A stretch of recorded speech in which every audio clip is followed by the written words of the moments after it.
watching for northwestern Dauphin County in south central Pennsylvania, northeastern Uniata County in central Pennsylvania, southwestern Northumberland County in central Pennsylvania, northeastern Perry County in south central Pennsylvania, west central Schuylkill County in central Pennsylvania, southeastern Snyder County in central Pennsylvania until 8:15 p.m.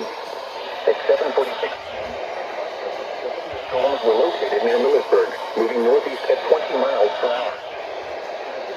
60 miles per hour wind gusts and quarter-size hail. Source: impact. Hail damage to vehicles is expected. Locations impacted include Millersburg, Lincoln, Newport, Buchanan, Elizabethville, New Bloomfield, McAllisterville, Fort Charleston, Smithfield, Mexico, Mount Pleasant Mills, and Jacksonville. Stay inside a well-known very heavy rainfall is occurring with this severe thunderstorm and may lead to flash flooding. Flooded roadways. Repeating, a severe thunderstorm warning has been issued